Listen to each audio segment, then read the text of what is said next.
사람은 누구나 비슷한 가치관을 가지고 있습니다. 왜냐하면 삶을 형성하는 신체 구조가 같기 때문에 사람의 삶의 가치관이 일반적으로는 비슷할 수밖에 없습니다. 사람은 누구나 좋은 음식을 좋아합니다.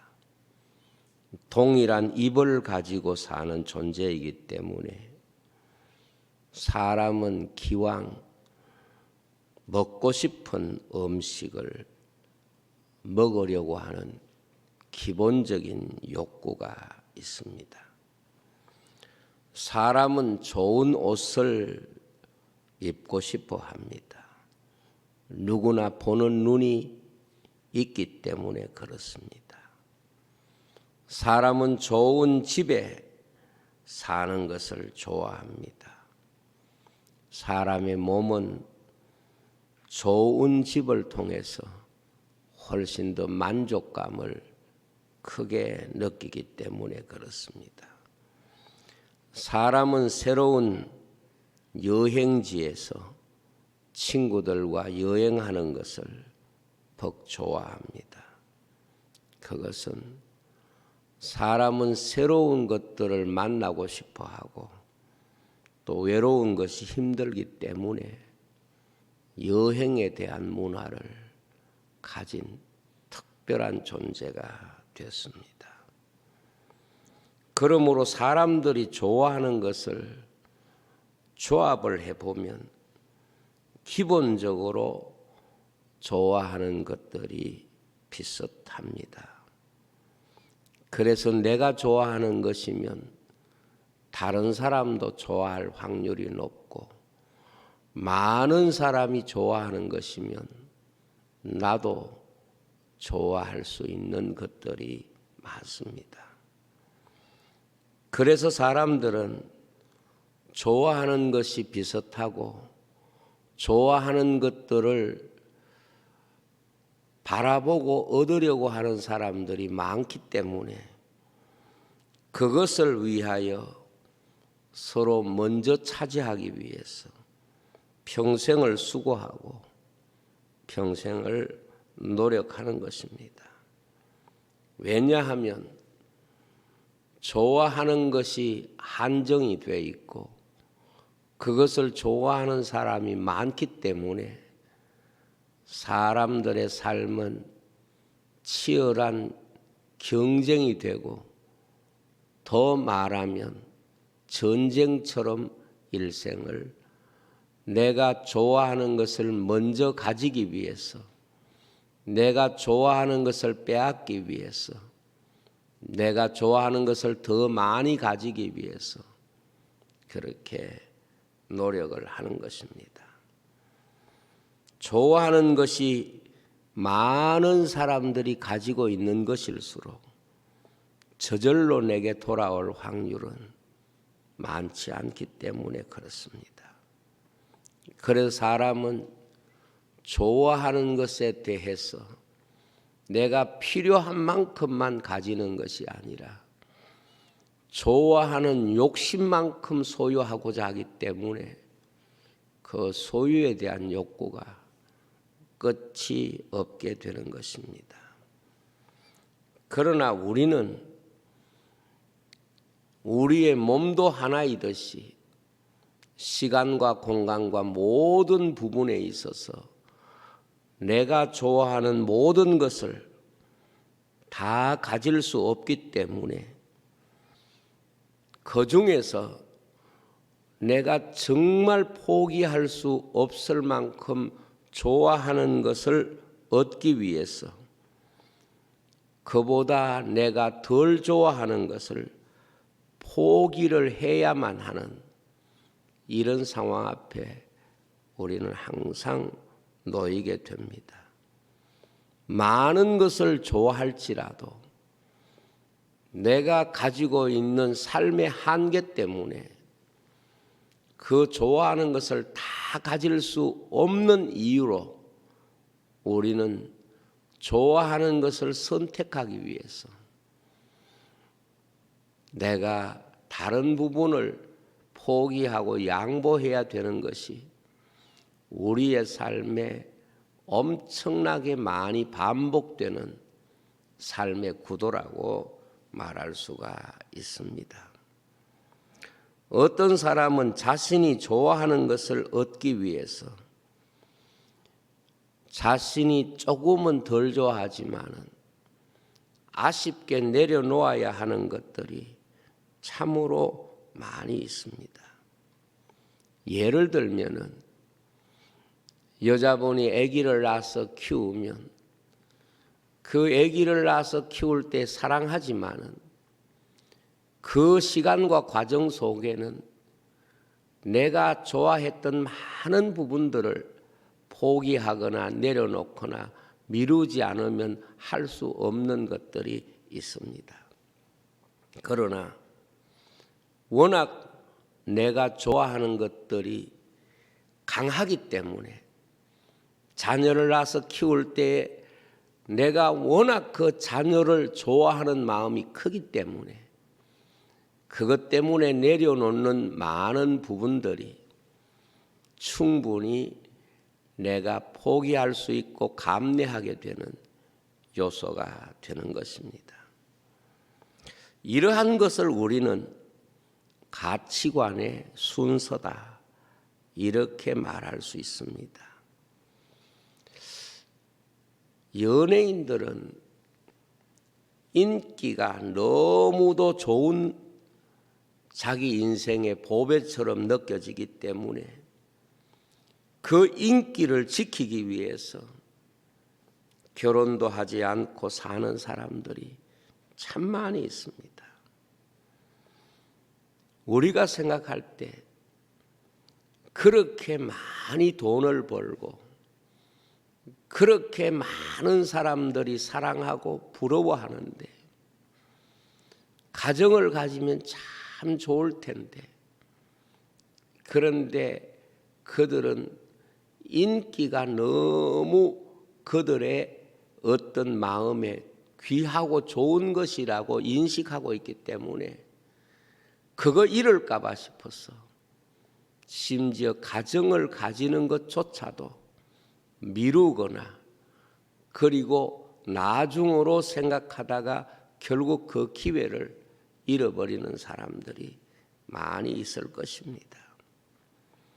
어떤 사람은 취미가 너무 좋아서 그 취미를 지키려고 경제적 지불을 기꺼이 기쁨으로 감당하는 사람도 많이 있고 어떤 사람은 같은 집에 살면서도 동물을 너무 좋아한 나머지 그것으로 인하여 찾아오는 여러 가지 불편을 감내하면서도 동물을 키우면서 참 행복감을 느끼는 사람도 우리 주변에는 참 많이 있는 것입니다.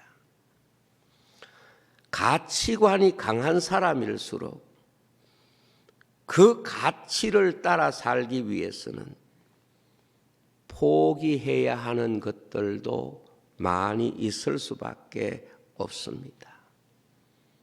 우리 사람들은 신체적, 시간적, 공간적 제한 때문에 내가 좋아하는 것을 다 할 수 있는 기회도 없고 다 할 수 있는 그런 능력도 없습니다. 사람이 왜 돈을 좋아하십니까? 돈은 내가 좋아하는 것을 쉽게 얻을 수 있는 도구이기 때문에 그렇습니다. 쉽게 할 수 있는 기회를 제공하기 때문에 그렇습니다.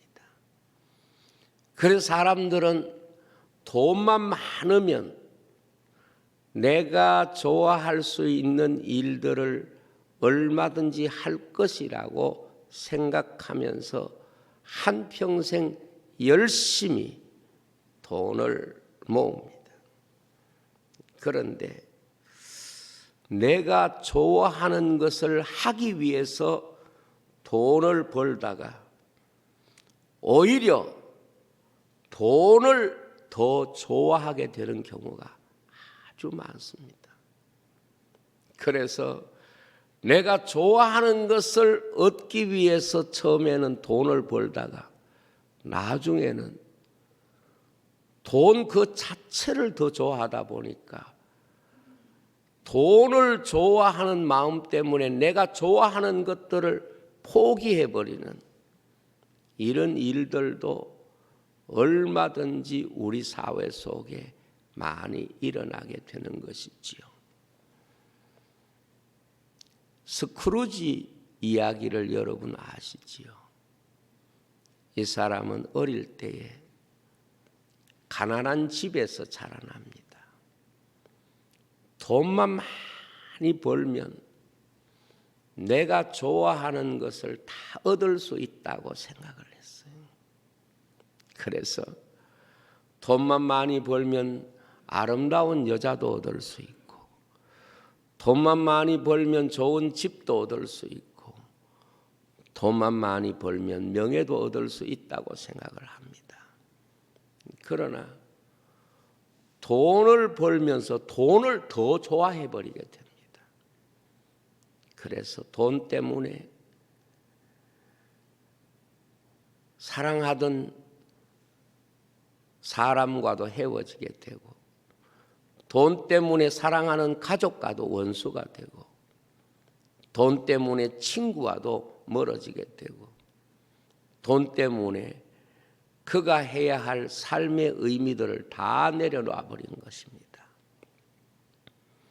그래서 크리스마스 전날 과거와 현재와 미래의 유령이 와서 그의 살아온 삶과 지금의 삶과 그리고 미래의 삶을 보여주지 않습니까? 그런데 과거에 그가 잃어버렸던 모든 것들이 다 소중한 것들인데 그 돈 때문에 다 잃었다는 사실을 그는 모르고 있었던 겁니다. 지금 내 곁에 있는 모든 사람들이 소중한 사람들인데 내가 돈 때문에 다 멀리하고 있다는 걸 알게 됩니다. 미래의 내 모습이 정말 중요한데 돈 때문에 그 미래를 내가 망치고 있다는 것을 알게 되는 것입니다. 성경은 우리가 좋아하는 것을 죄라고 말씀하지 않습니다. 우리가 좋아하는 것을 정죄하지 않습니다. 성경이 우리에게 가르치는 것은 내가 좋아하는 것 때문에 더 귀한 것을 잃어버리는 삶을 경계하도록 가르치는 것입니다. 내가 좋아하는 것을 따라가다가 가야 될 길을 놓치게 되는 것, 이것을 우리에게 경계하는 것입니다. 이것을 구약 성경에서는 음녀라고 비유하여 말씀합니다. 에스겔서 16장 26절에 보면 하체가 큰 내 이웃 나라 애굽 사람과도 음행하되 심히 음란히 하여 내 진노를 샀노라 그랬습니다. 음녀가 누구입니까? 내가 그 사람에게 마음 뺏긴 나머지 내가 누구의 아내이고 내가 누구의 엄마인지를 잃어버린 상태의 사람을 말합니다. 우리가 좋은 사람 보면 잘생겼다, 그 사람 멋있다, 이렇게 생각할 수는 있습니다. 그것이 죄일 수는 없습니다. 그러나 그 사람 때문에 내 가족을 버린다면, 그 사람 때문에 내 남편을 버리고 내 자식을 버린다면 그것은 정말 무서운 죄가 될 수밖에 없는 것입니다. 우리 성도들은 언제나 이것을 생각해야 됩니다. 내가 얼마나 일을 잘하고 있는지, 내가 얼마나 유능한지, 내가 얼마나 많이 가지고 있는지, 이것이 하나님이 우리에게 물어보는 인생에 대한 질문은 아닙니다. 하나님이 우리를 찾아오시면 이것을 물어보십니다. 내가 얼마나 주님을 사랑하고 있는가? 그것을 물어보십니다. 요한복음 21장 15절에 보면 예수께서 시몬 베드로에게 이르시되 요한의 아들 시몬아 내가 이 사람들보다 나를 더 사랑하느냐 이렇게 물으셨습니다. 우리 모두는 주님의 이 물음에 대한 답을 내어놓아야 하는 사람들입니다. 오늘 우리가 유능한 사람이 되지 못한다고 할지라도, 우리가 탁월한 재능을 갖지 못한다고 할지라도, 적어도 예수 믿는 사람들은 내가 주님을 가장 사랑한다고 하는 이 한 가지 대답만큼은 확실히 할 수 있어야 그것이 진정 믿음의 사람이라고 말할 수가 있습니다. 오늘 새벽에 일찍이 일어나서 이 기독교 방송을 보는 중에 하용조 목사님이 지금은 돌아가신 분이지만은 과거에 설교했던 그런 영상을 방송을 통해서 내보내는데 제가 그 말씀을 전부 들으면서 그 중에 딱 하나가 제 마음속에 깊이 새겨졌습니다. 그분이 세상에 살아계실 때에 특별히 이슬람 쪽으로 많은 선교사를 보내고 선교를 하신 것 같습니다. 그러다 보니까 이슬람 지역에서 믿는 분들이 테러를 당하고 죽게 되는 일들을 많이 보게 되고, 그것이 이슬람이 전쟁을 하게 되든지 급변한 그런 어떤 상황들이 생기게 되면 더더욱이 믿는 사람들이나 선교사들이나 그런 분들이 가장 일차적인 대상이 되기 때문에 많이 죽음을 당하게 되는 이런 경우들이 있었는가 봅니다. 한 번은 폭탄 테러가 일어난 현장에 대한 사진을 선교사님이 목사님에게 보여주신 것 같아요.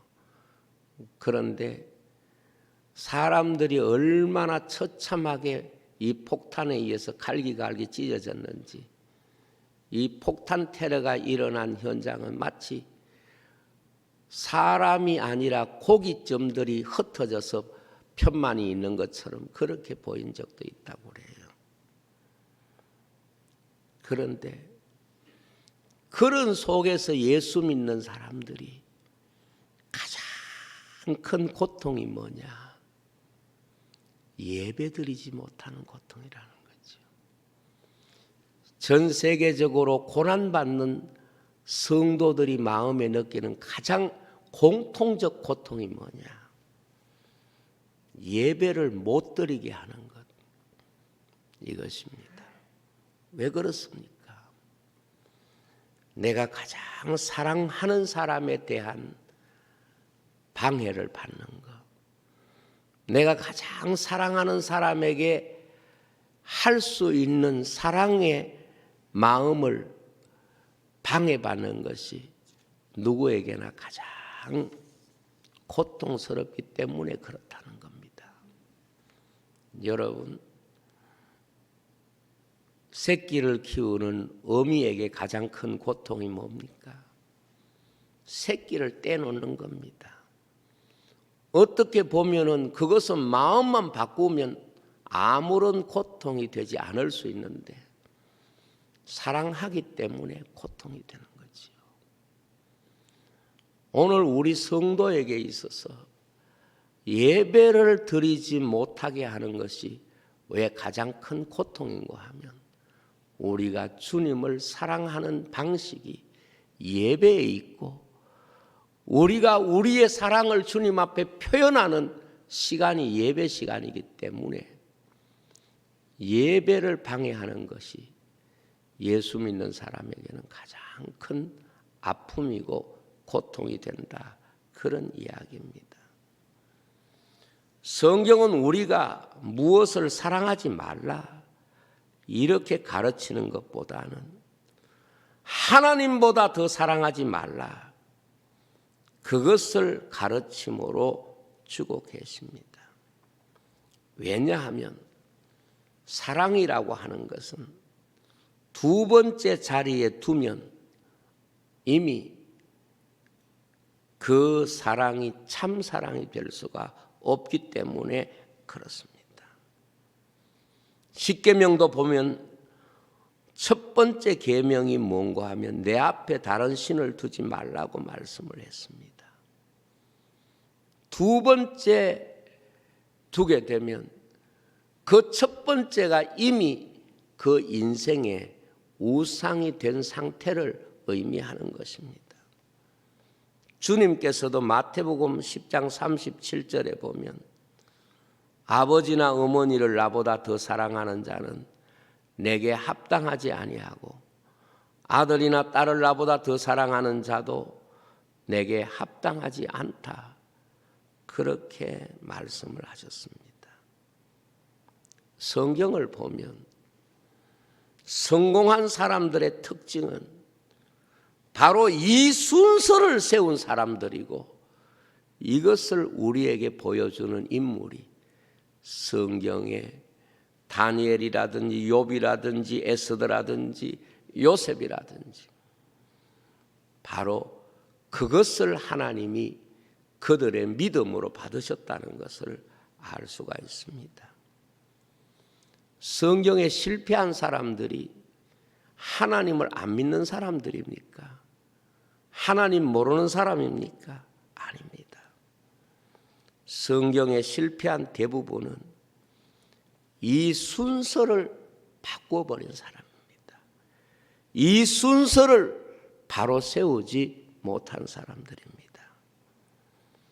그 하나하나를 보면 충분히 설득력이 있지만은 순서가 잘못되면 이미 하나님은 그것을 믿음으로 받아들이시지 않으신다는 것을 우리에게 보여줍니다.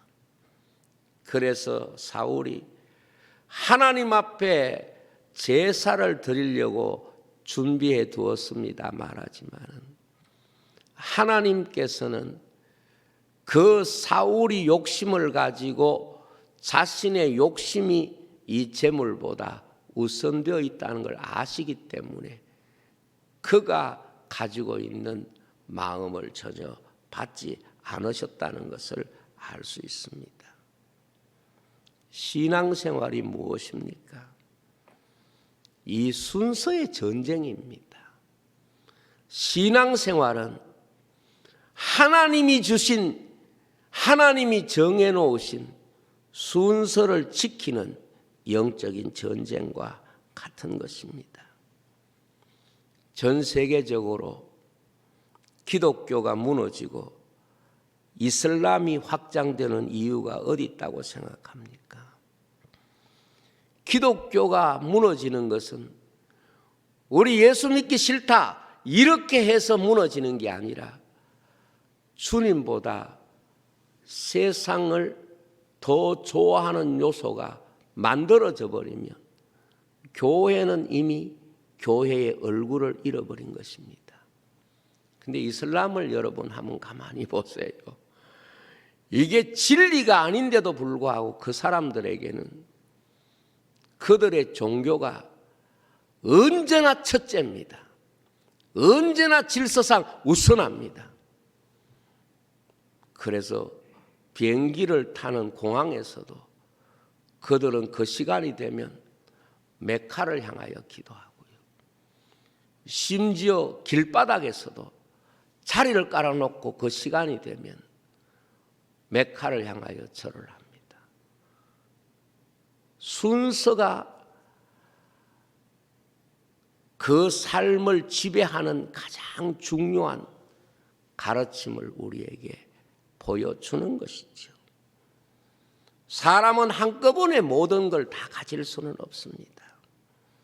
소유만 그런 것이 아니라 공부나 일이나 운동이나 다 한꺼번에 한 사람이 다 잘할 수는 없습니다.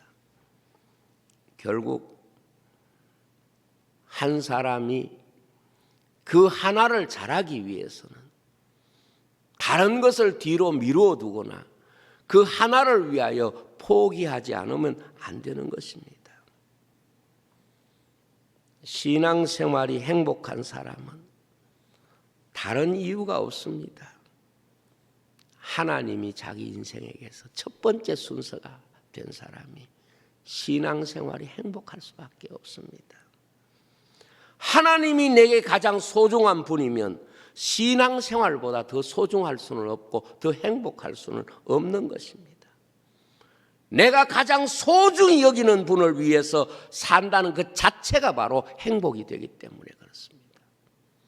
내가 가장 소중히 여기는 일을 하는 그 자체가 바로 인간에게는 행복이 되기 때문에 그렇습니다. 반대로 신앙생활이 힘든 사람은 어떤 사람입니까? 하나님이 자기 인생에게 소중하지 않는 사람입니다. 사람이 어떤 때 불행을 느끼는가 하면 소중하지 않는 일에 내가 시간을 보내고 내가 희생하고 소중하지 않는 것에 내 인생이 매여 있는 것, 이것을 느낄 때 사람은 불행을 느끼기 때문에 그런 것입니다. 우리가 성경을 보면 하나님이 참 기뻐한 사람이 있습니다. 열왕기상 3장 10절에 보면 솔로몬이 이것을 구하며 그 말씀이 주의 마음에 든지라 그랬습니다. 하나님이 솔로몬을 기뻐하신 이유를 성경은 말합니다. 하나님을 가장 소중히 여기는 마음, 하나님의 마음을 조금이라도 거스르지 않으려고 하는 이 솔로몬의 기도를 하나님이 받으신 것입니다. 그러나 나중에 솔로몬이 나라의 임금이 되고 한 나라를 다스려 가면서 하나님보다 나라를 더 소중히 여겨버립니다. 그러니까 하나님이 솔로몬도 그 나라도 그에게 복이 되지 않게 해버리는 것이죠. 성도에게 신앙생활이 무엇이겠습니까? 하나님이 내게 가장 소중하다는 것을 증명해 가는 것입니다. 성도에게 신앙생활에 대한 고백이 무엇입니까? 하나님이 내게 가장 소중한 분이라고 누구 앞에서도 고백할 수 있는 것을 말하는 것입니다. 우리가 성경을 보면 고린도전서 2장 2절에 바울은 이렇게 말합니다. 예수 그리스도와 그가 십자가에 못 박히신 것 외에는 아무것도 알지 않기로 작정했다. 이렇게 말씀을 합니다. 그리고 창세기 22장 12절에 보면 하나님께서 아브라함에게 이렇게 말합니다. 내가 이제야 내가 하나님을 경외하는 줄 안다. 왜? 아들 독자까지도 내게 아끼지 아니하였으니. 그러니까 하나님이 사람에게 신앙으로 확인해가는 가장 중요한 것은 정말 네 인생에서 내가 가장 소중하냐? 이걸 물어보시는 겁니다. 네 인생에서 정말 하나님이 가장 소중하다고 하면 그것으로 된 거예요. 우리가 유능하고 대단한 큰 일을 해서가 아니라 내 인생에서 하나님이 가장 소중합니다. 이것이 언제나 우리 마음속에 거짓없이 고백될 수 있어야 이것이 하나님이 기뻐 받으시는 그런 신앙의 고백이라고 말할 수 있습니다. 신앙생활은 그렇게 어려운 게 아닙니다. 대단한 능력을 증명해야 되는 것도 아닙니다. 우리가 성경을 보면 시몬의 집에서 잔치를 베풉니다.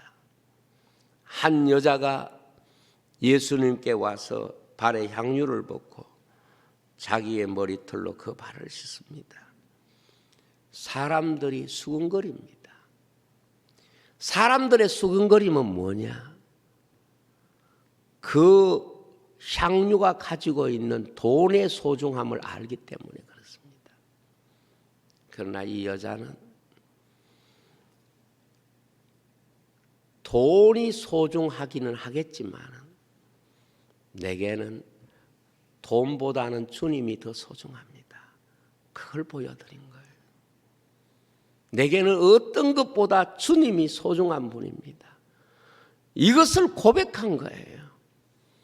그러니까 주님께서 뭐라고 말씀했는가 하면 이 여자가 행한 일은 앞으로 복음이 전거되는 곳마다 이 여자의 일도 말하여 기념하게 될 것이라고 말했습니다. 그리고 내 장사를 예비했다고 말씀했습니다. 여러분, 신앙생활을 굉장하게 그렇게 복잡하게 증명할 필요가 없습니다. 신앙생활은 우리가 주님을 가장 사랑하고 있다는 이 한 가지 사실만으로 주님은 받으신다는 것. 우리는 많은 사람들 가운데 내가 주님을 가장 사랑하고 있습니다. 이 사실을 늘 보여주고 고백할 수 있는 그 사람이 주님의 기쁨이 되는 것입니다. 베드로전서 2장 9절에 보면 우리는 택하신 족속이요 왕같은 제사장이요 거룩한 나라요 그의 소유가 된 백성이니 그랬습니다. 여기 우리를 왕같은 제사장이라고 말합니다. 제사장이 무엇입니까? 제사장은 그 이름 자체, 신분 자체가 하나님밖에 없는 사람입니다. 제사장은 그 삶의 중요한 분은 오직 하나님 한 분밖에 없는 그런 신분입니다. 그래서 하나님과 백성 사이에서 중보적 사역을 하는 게 제사장입니다. 여러분, 교회가 바로 그런 중보적 위치에 있기 때문에 우리는 왕 같은 제사장인데 교회가 세상에 보여주어야 하는 가장 핵심적 요소가 무엇입니까? 하나님 소중함을 보여주는 거예요. 예수님이 내 인생 가운데 소중하다는 것을 보여주는 거예요. 이게 성도의 신앙 고백입니다. 제사장이 돈 자랑하겠습니까? 명예 자랑하겠습니까? 육신 자랑하겠습니까? 재주 자랑하겠습니까? 아닙니다. 제사장은 오로지 자신이 하나님께 속해 있다고 하는 이 사실을 보여줘야 되는 것입니다. 저는 오늘 이 교회가 그리고 성도가 이 세상의 왕 같은 제사장으로 산다는 것은 내가 하나님께 속하여 있는 사람이고 하나님을 위하여 사는 사람이라고 하는 이 사실을 보여주기 위해서 우리는 이 시대 왕 같은 제사장으로 있는 것입니다. 여러분, 하나님은 우리에게 많은 것을 요구하거나 대단한 것을 요구하신 적이 없습니다. 하나님이 우리에게 요구하시는 물음에는 항상 이 내용이 핵심을 이룹니다. 우리가 하나님을 정말 사랑하고 있느냐? 우리가 세상보다 하나님을 정말 더 사랑하고 있느냐? 이것만 하나님이 확인하시면 하나님은 우리에게 모든 것을 다 받으시는 것입니다. 그러나 우리가 하나님께 모든 것을 다 드린다고 할지라도 하나님이 내 인생 가운데 두 번째가 되어버리면, 하나님을 사랑하는 것이 내 인생 가운데 다음 문제가 되어버리면, 하나님은 그 사람을, 그리고 그 사람의 삶을 받아 하나님이 영광을 받으시는 분이 아니시라는 것을 우리에게 계속 보여주는 것입니다. 여러분, 무엇을 하든지 오늘 말씀과 같이 다 하나님의 영광을 위해서 해야 됩니다. 우리가 먹든지 마시든지 무엇을 하든지 우리는 하나님을 사랑하는 고백적 의미가 있고 하나님을 사랑하고 있다고 하는 마음이 그 삶 속에 담겨 있어야 된다 하는 말씀입니다. 기도하겠습니다. 아버지 하나님, 감사합니다. 저들로 하여금 우리의 삶의 순서를 점검하고 그 삶의 순서가 하나님 앞에 우리의 모습인 것을 깊이 깨닫게 해 주옵소서. 예수님 이름으로 기도하옵나이다.